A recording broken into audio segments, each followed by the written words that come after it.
3 años de guerra en Ucrania. Balance, situación actual y el impacto de Trump. ¿Hablamos?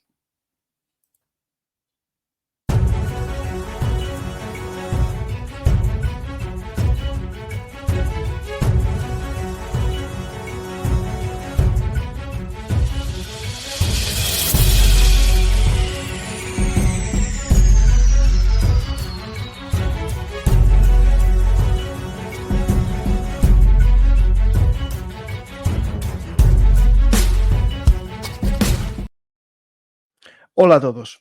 Hoy estamos a 24 de febrero del 2025, 3 años después de que el ejército de Putin o de Rusia, como queráis decir, invadiese a su vecino. Lo que parecía una operación especial, una operación rápida, se está convirtiendo en la mayor guerra de desgaste que Rusia pudo imaginar desde la época de Afganistán. De hecho, hablaré de los afganas, es decir, ese efecto de Afganistán que sufrieron muchos veteranos soviéticos al volver de aquella guerra de guerrillas, que no va a ser nada con lo que le espera, por desgracia, a Ucrania, pero también a Rusia, de lo que van a sufrir los veteranos de guerra cuando vuelvan a sus casas. Pero seguro que va a ser mucho peor lo que tenga que sufrir Rusia, porque no es lo mismo ser veterano de guerra en la defensa de tu patria que en la agresión de un país que no te salió tan fácil como tenías pensado. Hoy, por desgracia, cuando todos los expertos y analistas hablan de un desgaste ruso, de un enfriamiento del frente e incluso podemos decir de momentos de desesperación por parte del ejército de Rusia, resulta que parece que la diplomacia, en vez de soplar a favor de Ucrania, está soplando a favor de Rusia.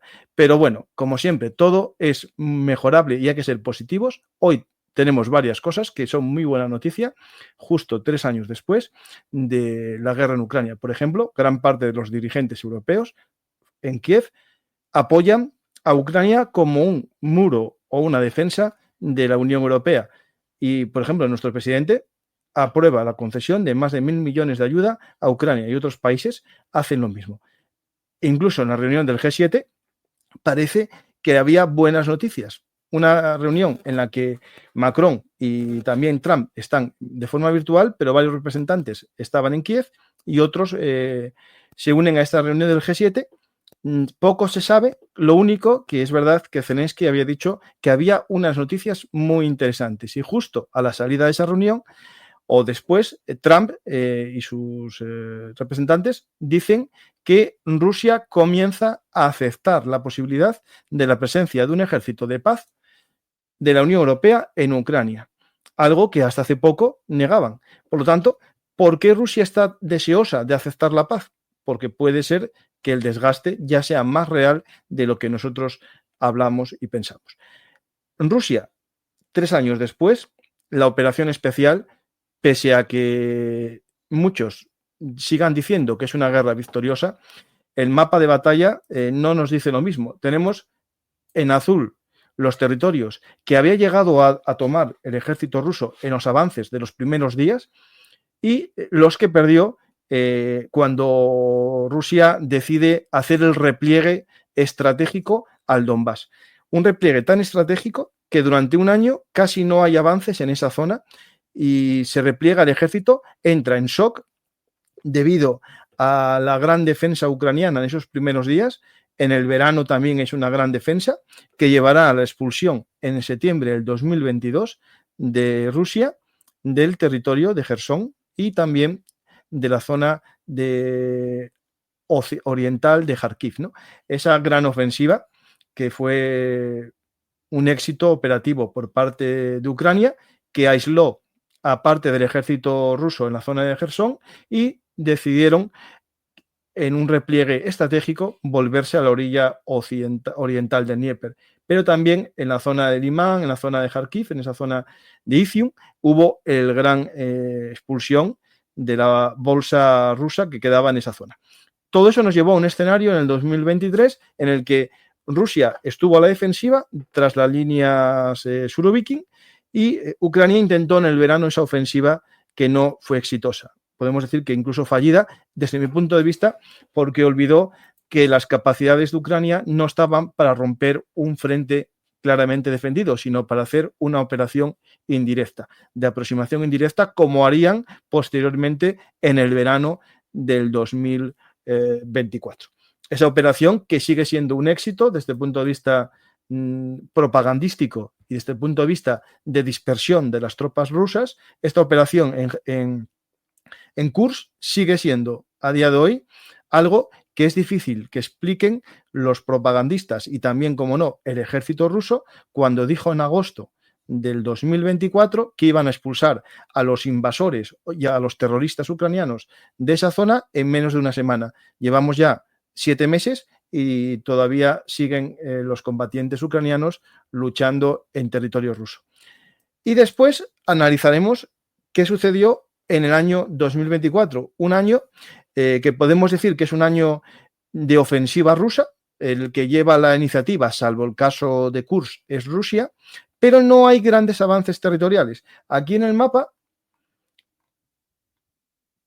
podéis ver un poco los avances desde la línea negra, que podemos decir que es la línea defensiva, y esta línea discontinua es la zona que Rusia empezó a, digamos, ampliar, ¿no? en la época del 2024. Lo vamos a ver mejor en estas imágenes que os voy a poner. Y yo creo que es importante entender que el 2024 es el reflejo del desgaste ruso.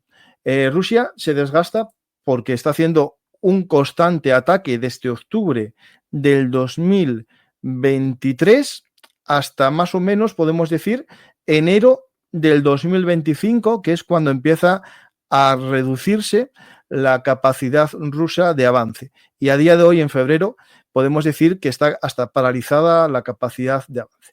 Vamos a ver las imágenes y vamos a ir viendo un poquitín lo que tenemos aquí. Aquí podéis ver lo que Rusia toma en el año 2024. Es lo que está en rojo más intenso. Ahí tenéis la zona de Avdiivka, hacia Pokrovsk y Velika Novosibirsk, es decir, esa zona que está un poco rojo intenso, y en la zona al sur de Kupiansk otra pequeña franja. En total, podemos decir, a un cálculo que todos nos podamos entender, estamos hablando de la provincia de Álava o un poco menos de la provincia de Cantabria en todo el 2025, con muchas bajas por parte de Rusia.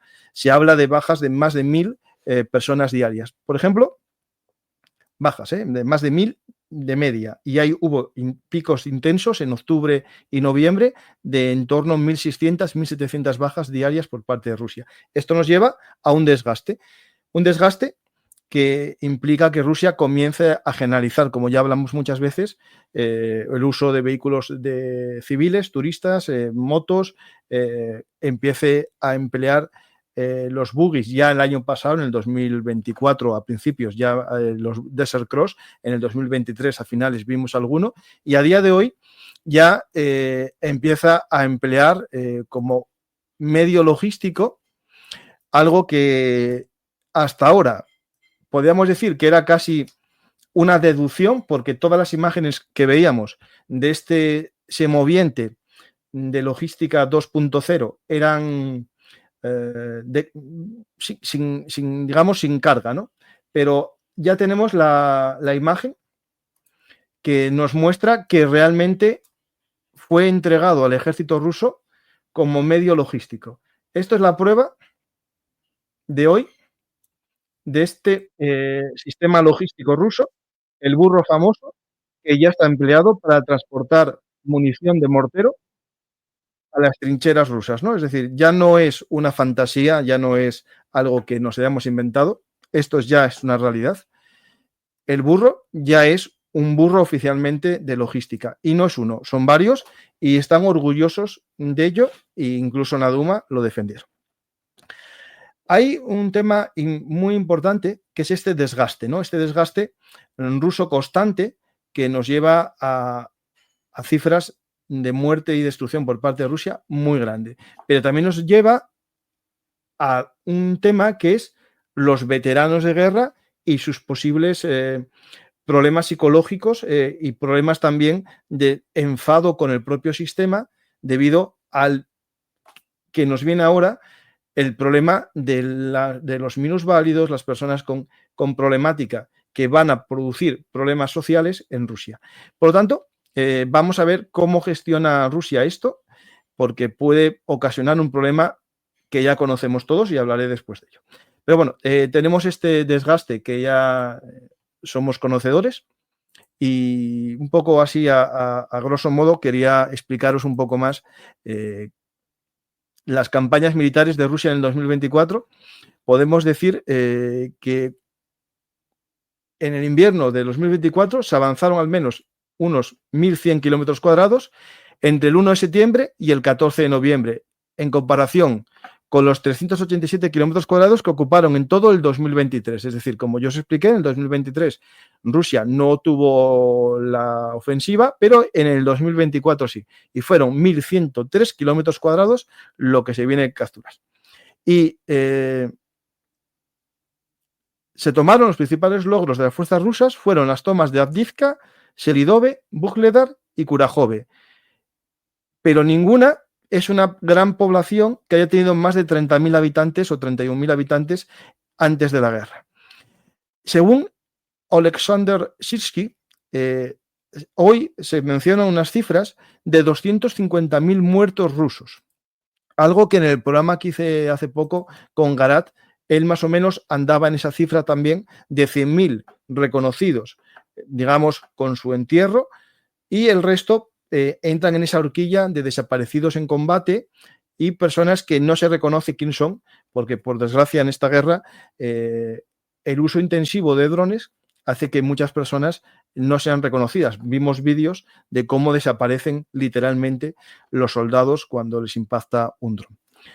Por lo tanto, tenemos una cifra que ronda los 250.000 fallecidos y que también implicará un gran gasto, ¿no? En primer lugar, en la indemnización a sus familiares si los tienen. Las cifras que da Ucrania para el 2024 son 434.000 bajas rusas, incluidas 150.000 muertes en acción, que se suman a las anteriores, por lo tanto dan estas 250.000 que habíamos comentado. Los éxitos operativos no fueron muy grandes, por ejemplo, en la zona de Kupiansk, os voy a poner un mapa para que veamos un poco el avance territorial en la zona de Kupiansk y veréis que no es algo digno del sacrificio que tuvo Rusia para ello. Veis aquí el avance. En la zona de mayor profundidad no llega a unos 30 kilómetros, pero Kupiansk, que es el objetivo, lleva totalmente, digamos, salvo 2 días que entró una pequeña columna en la orilla oriental de la ciudad, digamos en extrarradio, el resto de la ciudad de Kupiansk aguanta los constantes ataques, ¿no? Es decir, esto es algo que no podemos obviar.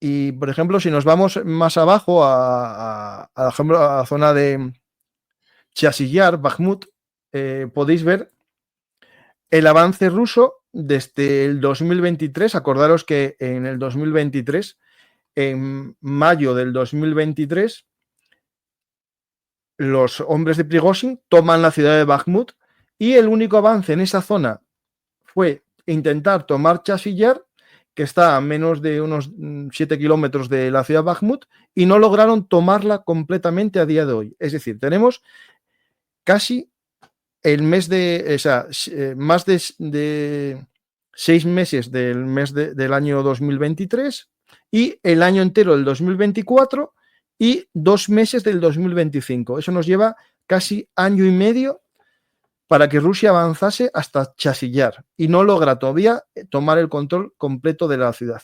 Quedan todavía zonas de la ciudad bajo dominio ucraniano y otras en zona gris.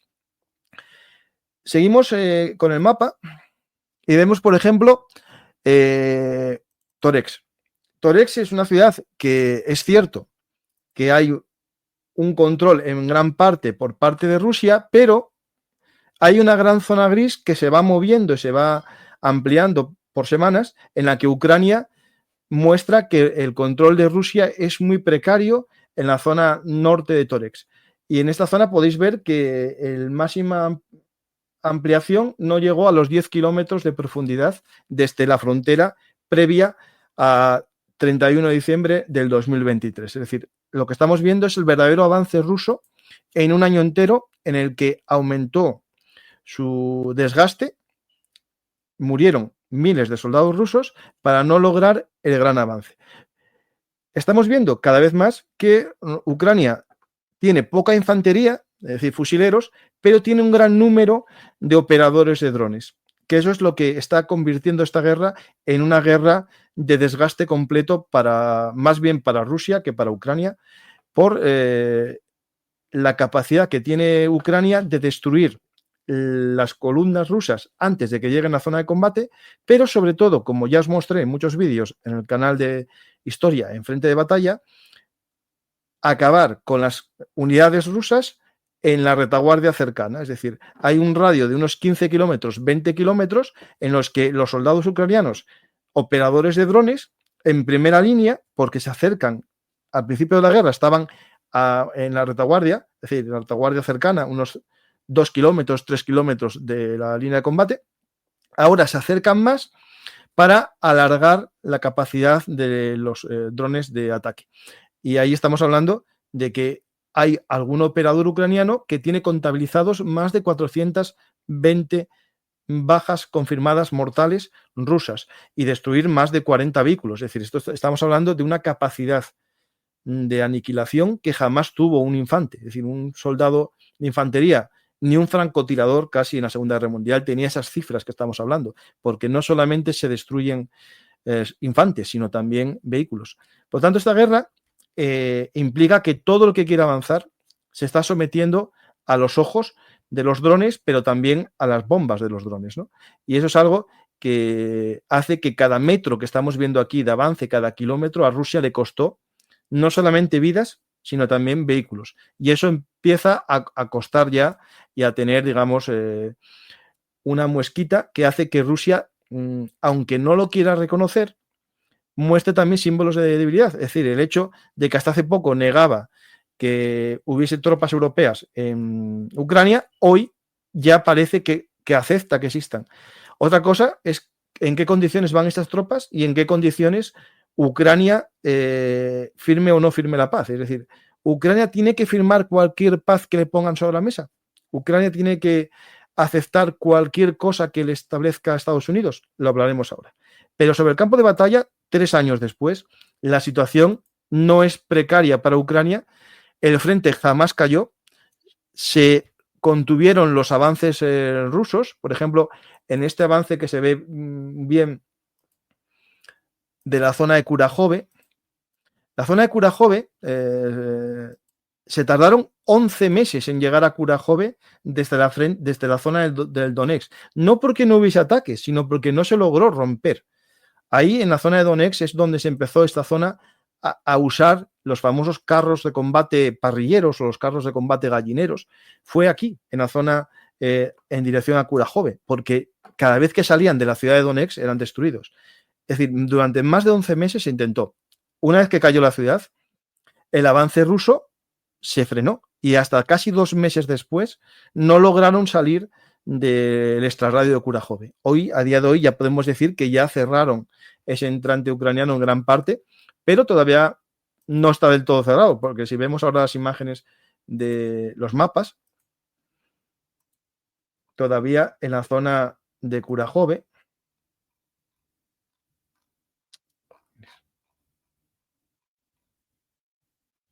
queda un poquitín, pero bueno, poco, porque 2 meses después finalmente se logró avanzar por parte de Rusia y cerrar el entrante. Tampoco hubo un gran embolsamiento tampoco de tropas ucranianas, porque los ucranianos, ya os acabo de comentar, son muy pocos soldados en una zona y operan drones. Y por tanto, la retirada es muy pequeña. A lo mejor son solamente un pelotón de fusileros los que cubren esta zona. Se retiran con la cobertura de los drones. Por lo tanto, al final, Rusia lo que hace es desgastarse en cada avance y se somete cada vez más al fuego de drones ucranianos. Ucrania, por necesidad y por ingenio también en gran parte, está haciendo que su defensa sea una defensa basada en los drones.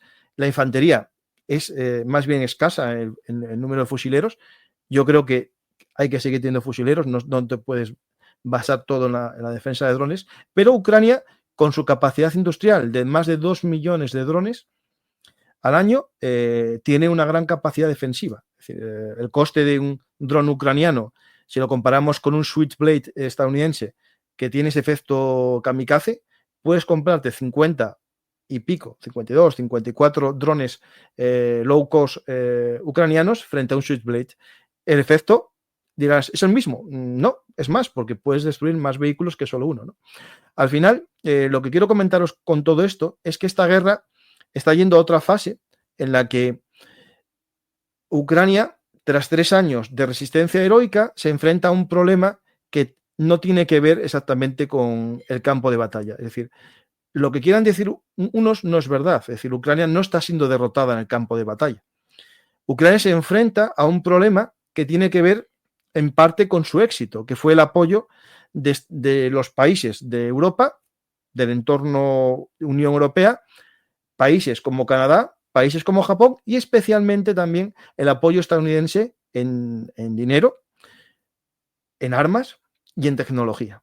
Es decir, Estados Unidos apoyó a Ucrania y Trump ahora, para intentar cumplir su promesa de acabar con la guerra en 24 horas, que después llevó a 100 días, parece que está tomando medidas muy complejas o muy extrañas de entender, ¿no? Por un lado, hoy hubo una noticia llamativa, pero quiero explicarla, que es que en la ONU se aprobó en la Asamblea General de la ONU una resolución en la que se condena, una resolución, ¿vale?, que propone Ucrania, en la que se condena a Rusia como agresora. Estas son las votaciones. Podemos, así en resumen, 93 países votaron a favor, 65 se abstuvieron y 18 votaron en contra. Alguien dirá, ¿y qué votó Estados Unidos? Pues aquí lo tenéis, votó en contra. ¿Qué votó Rusia? En contra. ¿Qué votó China? Se abstuvo. Es llamativo ver cómo, digamos, los países del entorno de la Unión Europea votan a favor, pero hay países que no están en el entorno de la Unión Europea, por ejemplo, Mozambique, Namibia, que se abstienen, y otros como Myanmar, Nuaru, Nigeria, Nepal, las Seychelles, Serbia, votan como agresión, ¿no? Y Estados Unidos vota en contra. Esto, alguien dirá, ¿pero qué pasó aquí? Ayer mismo, al parecer, Estados Unidos tenía su propia resolución distinta y pidió a Ucrania no presentarla. En la resolución que presentaba Estados Unidos no se establecía que Rusia fuese agresora, claramente. Y por lo tanto, Ucrania dijo que no, que presentaba su propia resolución a la que apoyaron todos los países europeos. Aquí tenéis en mi Twitter, todos, si lo queréis ver con detenimiento, qué países votaron que sí, qué países votaron que no. Pero lo interesante es que China se abstuvo. O sea, China se abstuvo. Entonces, esto a priori se une más a cosas que vamos viendo, ¿no?, últimamente con las declaraciones de Donald Trump. Pero Donald Trump hoy estaba reunido con Macron.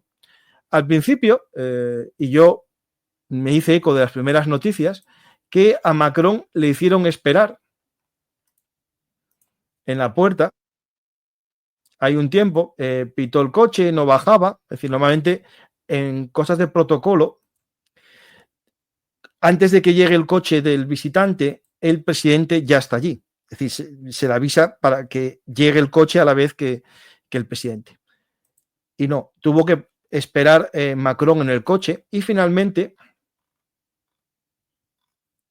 sí llegó Trump y le recibió en la puerta, lo tengo aquí. Aquí lo tenéis, la llegada ya, la bajada del coche, pero esperó Macron. No sé cuánto esperó, no puedo confirmarlo, pero lo que os puedo asegurar que tuvo que esperar menos que el presidente de Polonia, que en teoría fue digamos, fue como invitado conservador, ¿no?, al meeting y después fue a la Casa Blanca. en el que le hicieron esperar al presidente de Polonia hora y media en el hall del despacho Oval para entrar a hablar con Trump. Después estuvo 10 minutos, ¿no? Estas cosas que en diplomacia ya lo hablamos, a veces se hace para mostrar el poder que tú tienes y la poca importancia que tiene la otra persona, ¿no? Y lo comentamos a veces que lo hacía mucho Putin contra, por ejemplo, a Merkel, que le puso hasta un perro, sabiendo que Merkel tenía miedo a los perros, le puso un perro cerca para ver su reacción, ¿no? Y bueno, hay muchas cosas de estas hoy, ¿no? Pero lo interesante es la reunión que hubo en Kiev, en la que muchos países se comprometieron a ayudar a Ucrania, en nuestro país también, España con 1.000 millones más. Aquí tenemos la reunión del G7 que os comenté, que ahí hubo un debate interesante y justo sale esa...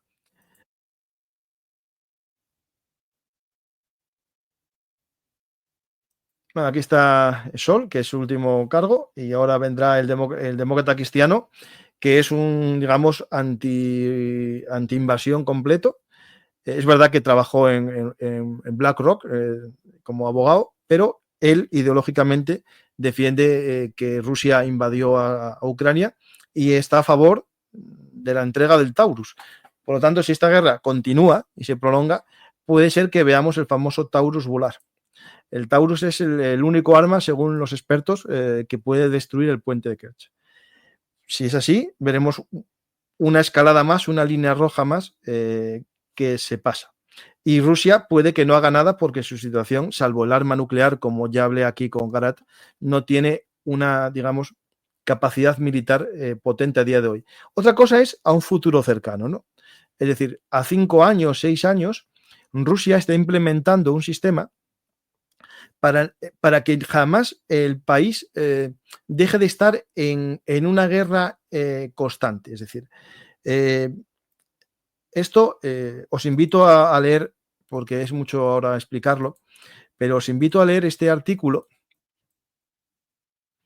de Elise W., que, bueno, en inglés, para que lo busquéis más fácil, se llama, aquí lo tenéis, básicamente es un estudio muy importante o muy interesante, este estudio de Elise W. en su página web Understanding the World, que viene a decir que Rusia tiene miedo a desmovilizar la sociedad.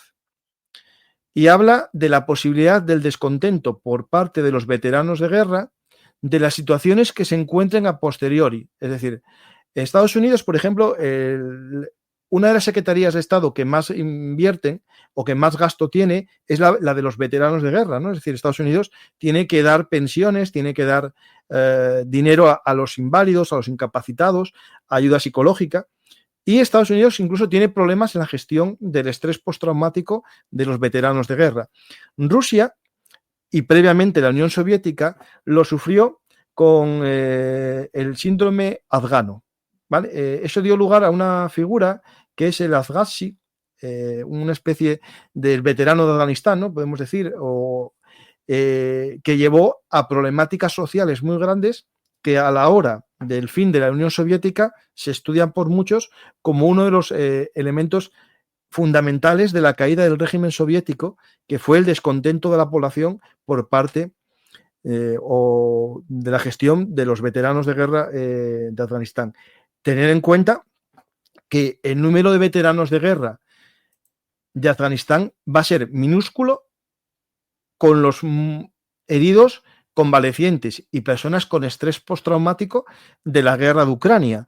Todos estos vídeos que estamos viendo de soldados volar por los cielos, soldados suicidándose, eso afecta a sus compañeros de armas y esos van a tener unos efectos postraumáticos muy grandes, que si no tienen un seguimiento médico, si no tienen un tratamiento, va a llevar a alcoholismo, va a llevar a delincuencia, va a llevar a conspiraciones fuera del Estado para intentar, desde el punto de vista ultranacionalista, castigar al gobierno que permitió la derrota o la no victoria completa.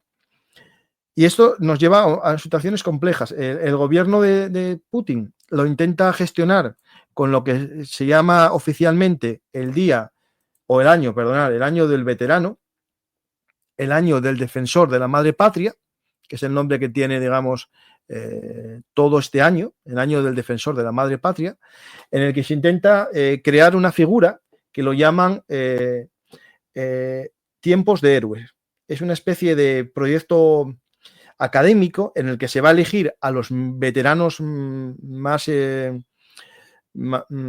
inteligentes o los que mejores dotes tengan académicas para hacer una especie de cursos para dirigir la Asociación de Militares de la Operación Militar Especial. El objetivo que tiene esto es intentar controlar al movimiento de veteranos creando una especie de movimiento oficial de veteranos. Pero ya está teniendo problemas porque al parecer hay quejas en 1000 bloggers rusos de que gran parte de los veteranos de guerra que están siendo elegidos para dirigir este organismo no estuvieron en combate, estuvieron en retaguardia, muchos de ellos fueron miembros de la Rosguard en retaguardia y algunos también de las unidades de estas de castigo de los chechenos. Es decir, no están siendo, digamos, veteranos realmente de primera línea de batalla, ¿no?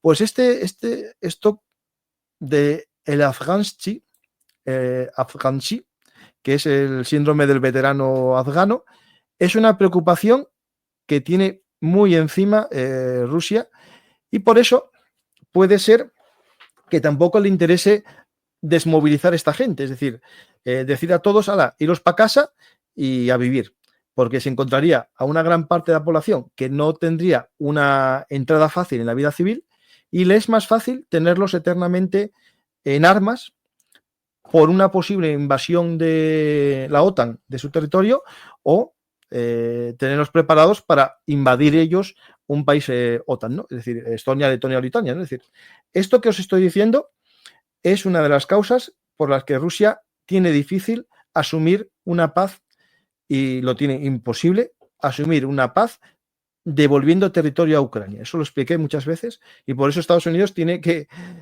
intentar forzar una paz en la que sabe que una de las partes no puede firmar la paz sin recibir una ganancia territorial y la otra parte no puede firmar la paz sin entregando ni un solo metro, porque se le echarían encima a los veteranos, ¿no? Es un tema muy complejo y por lo tanto la única opción que hay es imponer una situación tan grave y acuciante a la otra parte que no pueda negarse, ¿no? Y ahí es cuando entra en juego todas estas presiones, ¿no?, que está haciendo Trump a las dos partes, pero especialmente, últimamente, por desgracia, especialmente a los ucranianos, ¿no? Hoy hay una noticia que no sé cómo interpretar, pero yo os la cuento, que tiene que ver con una medida que es el cierre de una base estadounidense en Grecia, que era empleada como logística de casi todos los desplazamientos de vehículos, de muchos vehículos estadounidenses a la zona de Ucrania. ¿Os acordáis que vimos columnas de blindados Abrams cuando se entregaron o de Bradleys circulando por las vías de ferrocarril griegas, ¿no? Y lo hablamos alguna vez. Pues la base principal, que se llama Alexandroupoli, va a ser desmantelada. El centro logístico, por presión turca y presión rusa, Estados Unidos va a abandonar esta base en Grecia. Es llamativo que esto se haga y no sé exactamente el repliegue que está haciendo Estados Unidos para imponer la paz a través de la fuerza. Hay cosas que son muy extrañas, ¿no? Es decir, tú quieres imponer la paz y estás dando ideas de debilitamiento de tu ejército, repliegue de tus capacidades militares, porque no eres capaz de hacer frente a dos guerras, ¿no? No a dos guerras, a dos situaciones geopolíticamente inestables, ¿no? Y hablando un poco de vídeos que tengo aquí, hoy también fue la reunión de Macron con Trump, ¿no? Y Trump está obsesionado, ¿no?, con el dinero, ya lo sabemos todos, es un hombre de negocios, y aquí está hablando un poco del famoso acuerdo de las tierras raras y del dinero prestado, ¿no? Esa cifra de 350.000 millones, ni la IA de Grok de su amigo Elon Musk, cuando le pones esa cifra, te la reconoce, te dice que no es cierta y que las cifras andan entre 56.000 millones en ayuda económica y otros 50.000 en ayuda militar. Eso nos llevaría a unos 106.000 millones, que es la cifra más habitual que se habló siempre y que ahora, más o menos, comparativamente, es casi la misma que la que entregó hasta ahora la Unión Europea y los países miembros de la Unión Europea. Ahí os quería poner esta toma a fecha 20 de enero del 2025, en la que dice el Departamento de Estado de Estados Unidos que a día de hoy nosotros dimos 65.000 millones en ayuda económica y aproximadamente, en ayuda militar, y 69.000 millones en asistencia militar desde que Rusia fue invadida, es decir, muy lejos de los 350.000.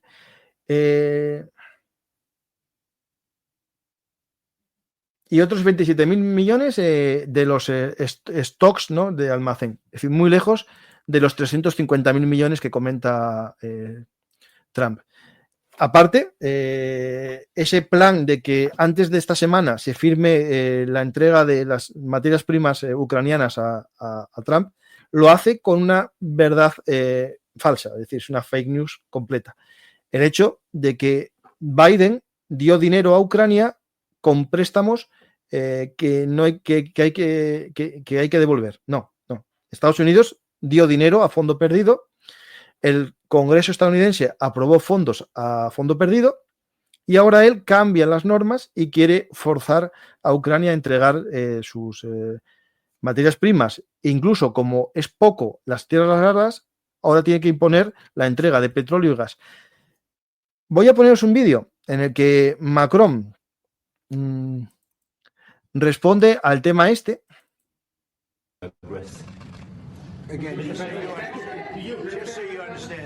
Europa presta dinero a Ucrania y recupera. Y dice Macron, no. Para ser francos, nosotros pagamos el 60% de impagos. Es decir, de lo que dimos, el 60% no se van a devolver. Estados Unidos dio préstamos y nosotros el dinero. 1.000 millones en activos rusos congelados. Pero no son garantía, préstamo. Están congelados. Si al negociar Rusia acepta dárnoslos, genial. Se sabrá y Rusia habrá pagado por ello. Si lo crees, me parece bien. Ellos recuperarán su dinero, nosotros no. Es decir, si os fijáis, Macron lo que está diciendo es que parte del dinero que se dio a Ucrania de la Unión Europea son fondos rusos congelados y pagados en garantía de compensación de daños de guerra. Esto es muy importante entender que esta guerra, si se resuelve a la manera de Trump, Ucrania no va a recibir dinero por parte de Rusia en pagos por indemnización de guerra y va a tener que pagar a Estados Unidos dinero que no estaba dado como préstamo, estaba dado a fondo perdido. Es decir, la situación económica de Ucrania se complica mucho. Pero eso lo dejamos para el siguiente paso. Hoy, hablando de la parte, digamos, militar, el apoyo sigue, siguen llegando recursos a Ucrania, Ucrania sigue luchando y el frente sigue siendo un frente de guerra. Y vamos a ver qué preguntas tenéis, porque, claro, mi idea era solamente un poco de hablamos, y hablamos significa que vosotros sois los protagonistas y podéis empezar a hacer preguntas. Acordaros que hay un cajetín de preguntas. Y ahora, mientras tanto, os pongo otro vídeo que me parece muy interesante. ¿Os acordáis que estuvimos viendo estos días que Trump acusó en un tuit a Zelensky de dictador? ¿Os acordáis, no? Que lo hablamos, explicamos que Zelensky fue elegido democráticamente. En la constitución ucraniana, en estado de guerra, se establece que no se pueden convocar elecciones y el mandato está prolongado, ¿no? Prorrogado. Y en un tuit llamó dictador y payaso a Zelensky. Y ahora, cuando le preguntan si Putin es un dictador,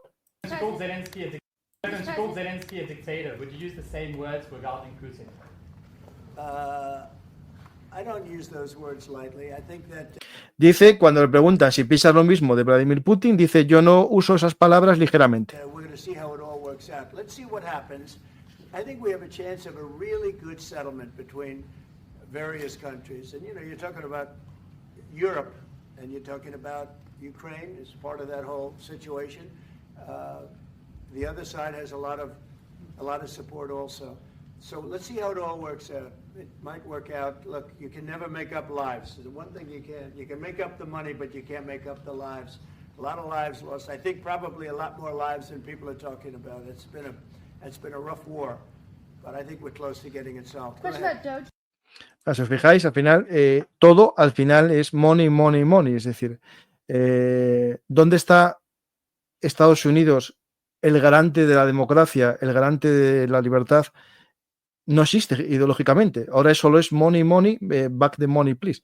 Es decir, básicamente, el discurso completo de la geopolítica estadounidense es solo money, money, I want your money, ¿no? Back, I want my money back, ¿no? Algo así. Vamos a convertirlo en el lema. Esto, desde el punto de vista geopolítico, a Estados Unidos puede que no le salga gratis, ya que estamos hablando de esto, porque Estados Unidos necesita aliados, necesita apoyos en una futura guerra económica, comercial, si queremos hablar con China, ¿no? Cosa que Europa jamás había pensado esta situación que se está planteando a día de hoy y la posibilidad de que Europa comience a tener una autonomía plena de Estados Unidos es complejo, pero se está hablando de ello, es decir, se está pensando a nivel, digamos, ya a nivel estatal, ya a nivel de gobiernos, de una posibilidad de una verdadera alianza europea, no distinta a la OTAN, no contraria a la OTAN, pero sí que enriquezca la posibilidad de que la OTAN no cubra bajo su paraguas Estados Unidos a los países europeos, ¿no? Es decir, hace poco, una declaración que dijo ayer Donald Trump, que es para mí la más preocupante desde el punto de vista europeo, dijo que la guerra en Ucrania está muy cerca de Europa, pero tenemos un mar, un océano por medio con Estados Unidos. Es decir, la Alianza Atlántica funcionó contra la Unión Soviética porque los soviéticos sabían que Estados Unidos se mojaría por los aliados occidentales. Esa posibilidad que tiene la Alianza Atlántica de que no se va a emplear jamás porque nadie va a osar atacar porque se saben que es un perfecto sistema defensivo, ahora nadie se plantea la posibilidad de que no funcione. Es decir, ahora, sabiendo que Trump en cualquier momento puede decir, bueno, tú ataca a Estonia, que me da igual. Por lo tanto, es cuando muestra su debilidad y ya deja de tener ese valor que tuvo siempre, ¿no? Lo quiero decir porque yo creo que es importante destacar esto. Yo siempre defendí la OTAN, no soy otanista como me llaman muchos, yo soy más bien de la Unión Europea, es mi objetivo, lo defendí siempre, la defensa común europea, y esta es la posibilidad que tenemos. Es verdad que perderemos capacidades, ¿no? Como dijo el otro día Garat, no tenemos las capacidades que nos da Estados Unidos, pero podremos desarrollar alguna. Solo nos hace falta dos cosas, voluntad política y pérdida de alguna parte de la soberanía. Alguien me llama ahora mismo que soy un vendido, que soy un vendepatrias. El problema es que no se puede defender una patria si no tenemos medios. Y eso es lo importante, que entendamos que hay ciertas capacidades que España sola no puede desarrollar. Y yo creo que esto es lo más importante. Y entender también que tenemos que invertir en nuestra propia defensa, en la defensa europea, y eso implica también desarrollo de nuestra industria, de nuestro I+D+I y de nuestras capacidades propias. Porque imaginar una guerra en la que nos desenchufen los aviones, nos digan, no tienes cobertura. Bueno, vamos a las preguntas de vuestras, que como siempre son muy interesantes.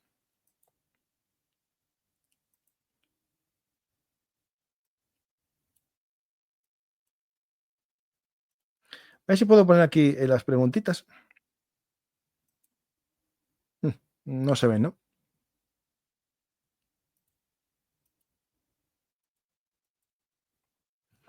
No, yo no veo nada. Bueno, empezamos. Ahí vamos a las preguntas.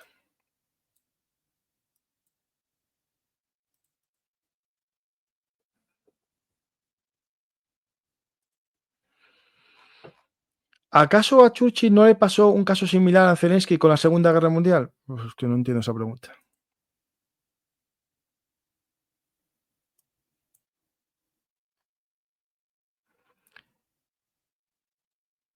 Y no veo que lo llamaran dictador. En Estados Unidos siempre ha prevalecido los intereses, no es nada nuevo. Y de hecho, las relaciones internacionales funcionan solo por intereses. ¿Cuál es el problema?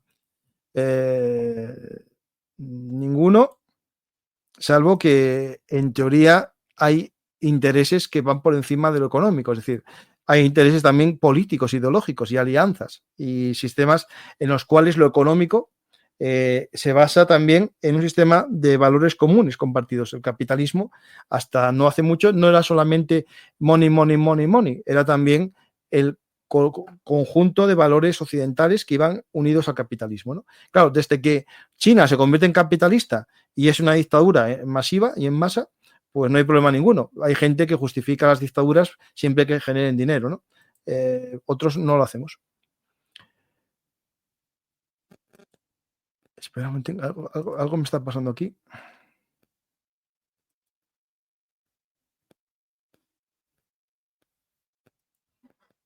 Perdonad, aquí está.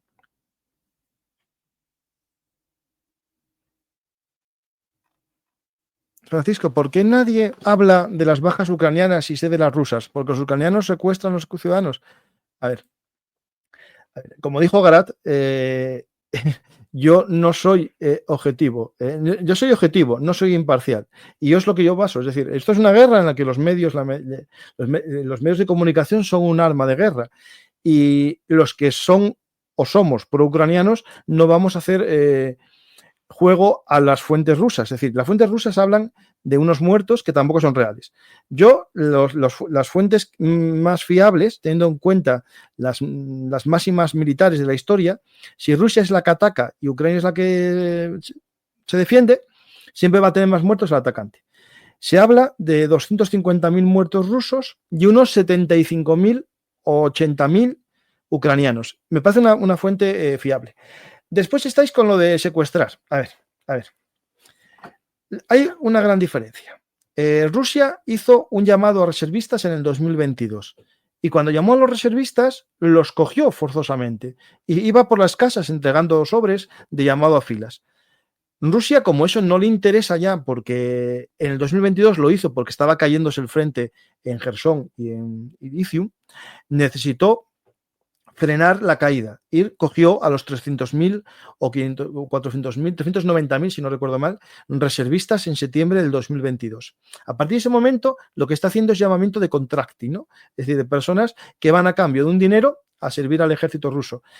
Al principio iban muchos voluntarios, patriotas, que iban por poco dinero, pero cuando eso se acabó, empiezan a llamar a gente a pela. Es decir, darles 40.000 dólares a día de hoy a los moscovitas que vayan a la guerra, más el sueldo, ¿no? 2.000 dólares diarios. Ucrania lo que está teniendo es un llamamiento a filas de conscriptos, es decir, el servicio militar obligatorio. No sé en qué país vives tú, pero yo en el que yo vivo, en época de paz, cuando había servicio militar obligatorio, las personas que no iban al servicio militar obligatorio o al servicio compensatorio de objeción de conciencia, se declaraban insumisos. Y en época de paz ya era delito. En época de guerra, la insumisión se convierte en delito más grave. Y en cualquier país, a los desertores o a los insumisos en época militar, se les condena a la cárcel y se les arresta. Es decir, es algo que pasa en todos los ejércitos. En Ucrania pasa porque tienen un porcentaje de deserciones y un porcentaje de insumisos como en todos los ejércitos. En Rusia no lo están haciendo ahora porque están optando por el alistamiento de contratos, ¿no? Si llega un momento que la guerra se alarga, como ya va a ser difícil ir reclutando más personas, van a tener que optar por llamar a filas. Y cuando eso sea en Moscú, cuando sea en San Petersburgo, el panorama será muy parecido a lo que está pasando en Ucrania. Y por si acaso no lo sabéis o no lo sabe el que lo pregunta, en septiembre del 2022 asistimos a la escapada de 1 millón de rusos de Rusia temerosos de ser llamados a filas. Y acordaros de cómo veíamos caravanas completas de coches en la frontera de Kazajistán intentando escapar de Rusia, hasta que se cerró frontera y a partir de ese momento ya no se pudo escapar. Pero mucha gente marchó porque no querían hacer el servicio militar obligatorio para la operación especial, ¿no? Es decir, esto cuidadín, que parece que tenemos memoria a medias, ¿no? ¿Podría Polonia, los Bálticos y algún país más dar la espalda a Estados Unidos y formar su propio bloque militar y geopolítico, resucitándose la idea del intermarium? Al margen incluso de la OTAN y la UE se habla de la posibilidad de una especie de pacto de los países más afectados por una posible expansión rusa, ¿no? Yo creo que la solución estaría en la Unión Europea. Eso sí, para que eso sea posible, y lo digo bien claro, no puede hacerse las cosas por unanimidad, porque si no, te toca un Orbán que te impide tomar cualquier decisión militar. Y por lo tanto tendría que ser algo realizado no por el Consejo digamos, más bien a raíz de la elección indirecta europea, es decir, que haya una especie de mayor poder del gobierno de la Unión Europea y no de los países miembros de la Unión Europea, porque si no es imposible, es decir, es imposible porque siempre alguien te va a paralizar. Incluso lo que se está hablando hoy, que es la posible entrada de la Unión Europea de Ucrania, que Rusia no está en contra porque no nos valora como sociedad, nos parece que somos débiles, es una posibilidad muy factible, pero puede pasar que un país se niegue a que entre. ¿Qué piensas de las 100.000 bajas rusas mínimas confirmadas por nombre y apellido? Creo que son más, porque las 100.000 son con nombre y apellido, pero hay los desaparecidos en combate y hay también los que podemos decir que están sin reconocer, ¿no? Es decir, hay muchos cadáveres que a día de hoy están desaparecidos. Lo digo por un familiar mío que murió en Rusia, en la División Azul, y cuando busqué su historial un día por internet aparecía desaparecido por artillería. Es decir, desapareció su cuerpo. Francisco, ¿veremos a Estados Unidos ayudar a Rusia? Militarmente espero que no, sería lo más deplorable que podamos ver. Yo creo que diplomáticamente le está ayudando mucho y le está dando un soplo en los momentos en los que lo está pasando peor Rusia de esta guerra, cuando su desgaste es mayor. ¿Pero por qué lo hace? Porque sabe que Rusia puede entrar en una situación mala si esta guerra se prolonga. Y a Ucrania no se le deja de apoyar. Israel también votó en contra, cierto, sí, votó en contra. Hombre, tiene que agradecer a Trump las bombas que le dio. Así vimos el famoso Leonardo II que iría a cambiar la guerra y fue un fracaso total, igual que el famoso Himar. Bueno, ya veremos. El Taurus será igual que el Leopard 2, que era un game changer, y el Abrams. Bueno, a ver, el Leopard y el Abrams no es nada. Es algo cuando se usa en conjunto y cuando se usa masivamente. Un Abrams ya lo demostró en el campo de batalla que fue capaz de destruir columnas enteras rusas. Comparar un Abrams con un T-70, un T-80, un T-90, es que es un poco risorio. Es decir, un T-72, hay un vídeo en que un solo Abrams liquida una columna completa. Y ya no hablemos, por ejemplo, del Bradley, que es un vehículo de combate de infantería cuando se enfrentó a carros de combate de fabricación soviética. Es decir, no es comparable. Lo que pasa es que nada es game changer o milagro cuando es uno solo. Es decir, tú necesitas muchos. Y cuando el otro tiene 100, tú no puedes enfrentarle 5. ¿Vale? No hay nada que sea así.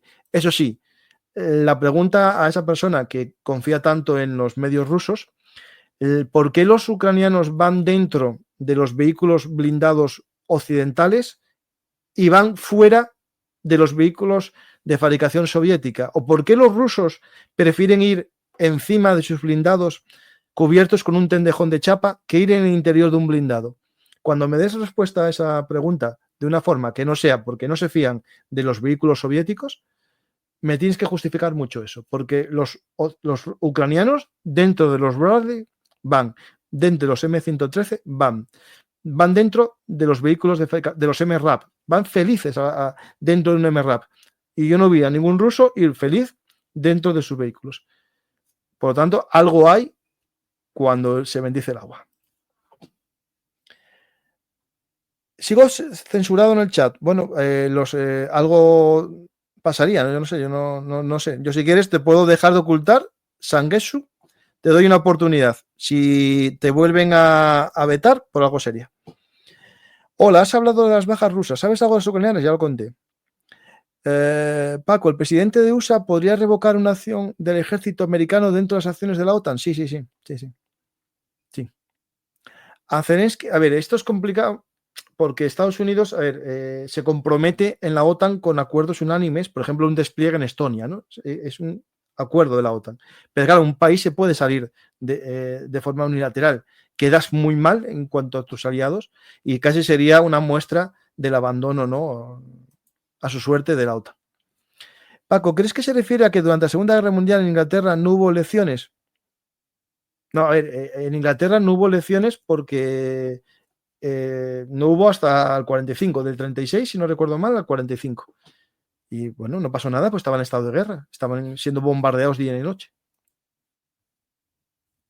¿Consideras, según mi opinión, que Estados Unidos con Trump viró a posturas imperialistas al igual que Rusia y China? Lo estamos viendo con el deseo de anexionarse Groenlandia, Canadá y Panamá. Sí, no tengo dudas que este hombre y su conjunto de magas, porque no quiero decir el Partido Republicano fue fagocitado por el movimiento maga, ¿vale? Y hay mucha gente de una derecha extrema estadounidense que tiene un deseo imperialista. La visión Monroe la tienen bastante metida en vena. Por ellos conquistarían Groenlandia, anexionarían Canadá y Panamá también se lo anexionarían, por lo menos el canal, ¿no? Y si les dan, bajarían a coger Baja California también. Es decir, hay gente así, no todos, pero hay un conjunto de personas muy en el entorno, ¿no? del presidente que es así. De hecho, hoy acaba de nombrar a un podcaster, una especie de analista como yo, pero estadounidense, eh, subdirector del FBI. Y es un tío muy a favor de las teorías conspirativas. Voy a decir su nombre, que lo tenía por aquí, espera.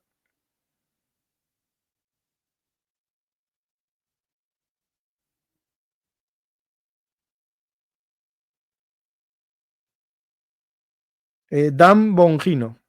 Dan Bongino es podcaster extrema derecha de Maga, conspiración que promovió la mentira de que las elecciones del 2020 fueron robadas. Fue el que empezó todo el tema ese de las elecciones del 2020 y se llama Dan Bongino y es el nuevo subdirector del FBI.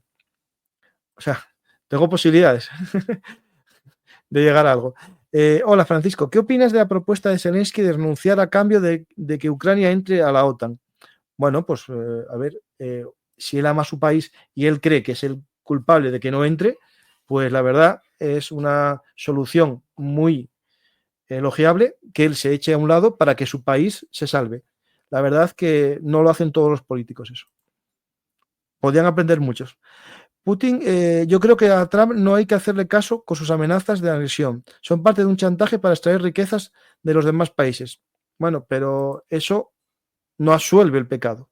Es decir, que te amenace, que te va a matar, pero después solo te quita tu cartera, no impide que esté mal lo que está haciendo, porque te está quitando la cartera. Y eso no es un negocio válido para las dos partes. Estados Unidos puede comerciar con sus aliados y ganar dinero, pero no robarles, porque entonces se está convirtiendo en otra cosa. Se está convirtiendo en un imperialista que lo que está haciendo es anexionar territorios de otra forma. ¿No?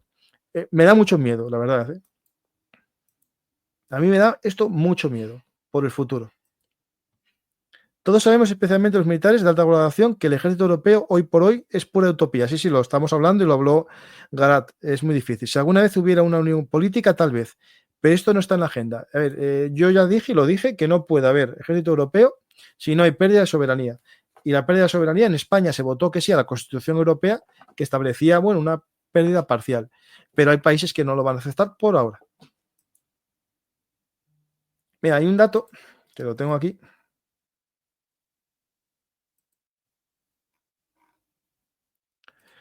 Un segundo.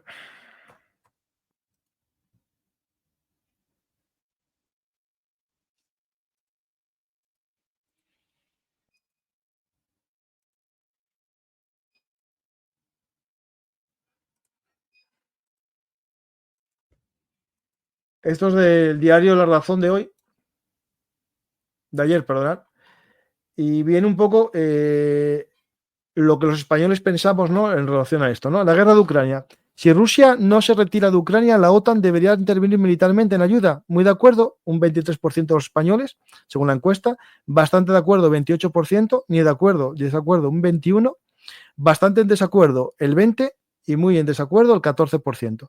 Es decir, bueno, hay una mayoría de los españoles que creen que sí, de alguna manera, no dice cómo. En general, ¿cree que la invasión de Ucrania por Rusia es algo que afecta y concierne solamente a Rusia y a Ucrania o que también concierne a la Unión Europea? El 95% dicen que concierne también a la Unión Europea. Es decir, eso que dicen los prorrusos, que a los españoles no importa la guerra de Ucrania, no es verdad. ¿Ucrania tiene derecho a entrar en la OTAN si así lo decide libremente su gobierno y su población? Muy de acuerdo, el 49%. Bastante de acuerdo, el 32%. Ni de acuerdo ni desacuerdo, el 1%. Y el 7% en desacuerdo. Y muy en desacuerdo, el 4%. Es decir, solamente un 11% estarían en desacuerdo de que Ucrania entrase en la OTAN. Y en el caso de que España, ¿en qué medida cree que lo que está ocurriendo en Ucrania es un asunto que afecta y concierne a España y a los españoles? Un 36% mucho, un 46% bastante, un 11% algo y solamente un 3% creen que poco y un 1% nada. Es decir, esa visión de que la guerra de Ucrania no le importa a los españoles, según esta encuesta de La Razón, no será la perfecta, parece que no es cierto. Por lo tanto, yo no estoy diciendo que se mande tropas españolas en guerra a Ucrania, pero sí que a los españoles nos importa la guerra de Ucrania porque en el fondo estamos viendo que es una lucha por la Unión Europea y por los valores que compartimos en Occidente. Es decir, a Ucrania la están atacando porque un día decidió querer entrar en la Unión Europea y ahí está el problema de todo. Porque no fue el problema entrar en la OTAN, fue entrar en la Unión Europea, que había unos trámites ya aprobados por el gobierno ucraniano y se echaron atrás cuando recibió la llamada rusa y empezó el famoso Euromaidán y todo lo que vino después, porque querían entrar en la Unión Europea y no les dejaron. Es decir, esto es importante que entendamos el quid de la cuestión, ¿no? Voy a ver qué preguntas hay en Twitch, si las hay, porque no las veo. En algunos sitios comentan que están haciendo reclutamientos en Sudamérica. No, hay reclutamientos rusos en todos lados. Y en África muchísimos. Y en Corea del Norte, bastantes. Buen zasca, no sé a quién fue. ¿No crees que con la mano en el corazón que el ejército de Ucrania va a colapsar pronto? Tengo ya casi 57 años y he visto caer más veces las cosas así. ¿Zelensky crees que cuando firme el acuerdo se irá? Zelensky se irá si una de las condiciones es que se vaya y segunda, si se presenta a elecciones y no le votan. Porque a diferencia de Putin, a Putin siempre le votan. A Zelensky, siguiendo la tradición ucraniana, no le van a votar porque nadie fue reelegido en Ucrania en muchos años. Por tanto, lo tienen difícil. Hablando de lo otro, yo creo que Ucrania tiene una situación difícil, pero es difícil por armas. Sus soldados con los drones no hace falta tanto infantería como la rusa. Rusia tiene que avanzar y para avanzar necesita tomar territorio. Ucrania solamente con retroceder lentamente e ir destruyendo el avance ruso le va a diezmar. Y la guerra no solamente es mantener territorio, es diezmar al enemigo. Y yo creo que en una guerra prolongada, un desgaste como el que estamos viviendo, va a afectar más a Rusia porque se va a ver obligado a reclutar de forma forzosa a reservistas o a jóvenes de servicio militar. Y eso es algo que Rusia no quiere.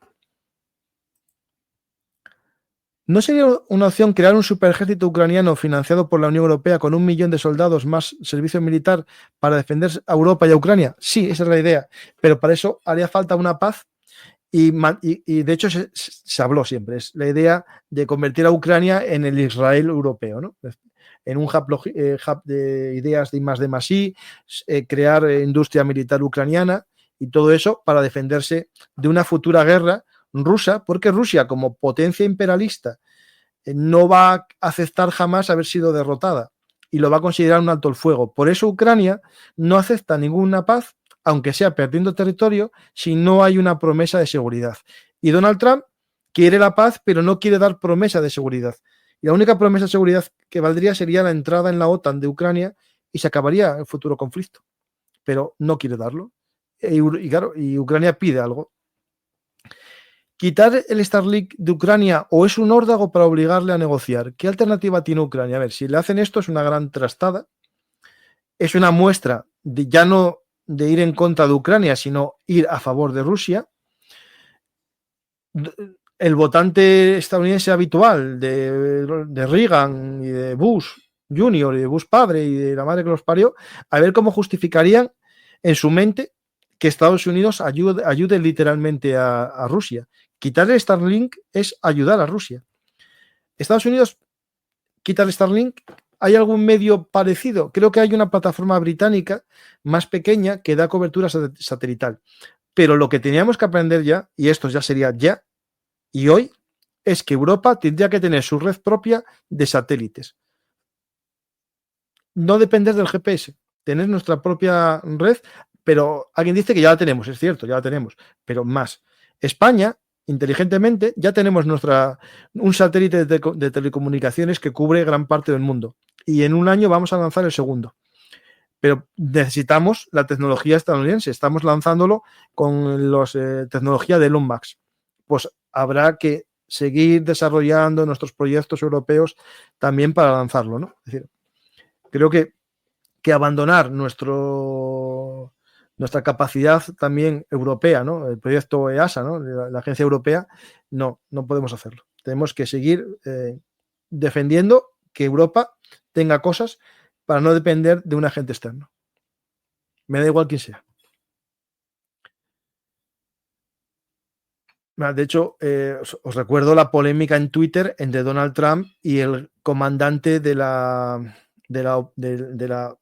base espacial estadounidense que está en el espacio, o sea, esa base espacial internacional, que tuvo un enfrentamiento el astronauta con Donald Trump desde el espacio, porque decía que Donald Trump mentía.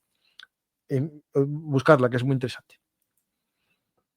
Putin amenazó varias veces con utilizar sus misiles nucleares. Quizás los rusos, ante la impotencia de no poder derrotar al ejército ucraniano, han decidido utilizarlas. Por eso la paz. Bueno, yo creo que hay miedo a algo así. Y es la única explicación que hay. Pero no os preocupéis, porque si fuese así, Donald Trump no estaría pidiendo dinero todo el rato. Habría otras pistas.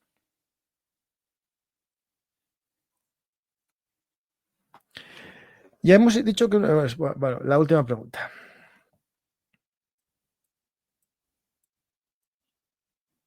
Bueno, para saber lo del ejército europeo, os invito a ver el programa que hice el viernes con el almirante de la flota, Juan Rodríguez Garat, en el que explica un poco la problemática que tiene Europa, que tenemos buenos ejércitos, pero sumándolos no dan un ejército equivalente al estadounidense. Es decir, nos faltan ciertas capacidades como los portaaviones tipo Nimitz y todos estos portaaviones que no tenemos ningún país europeo.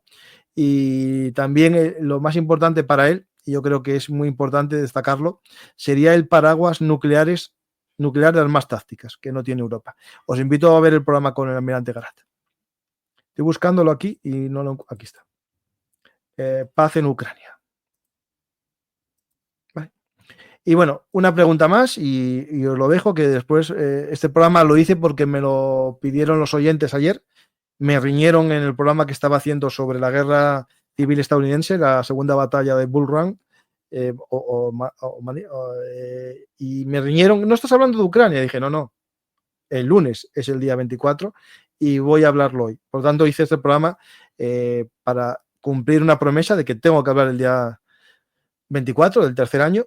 No sé si os gustó el programa, pero si os gustó, me lo dejáis en comentarios, que ayuda al canal. Y si no os gustó, también decirlo para que mejore.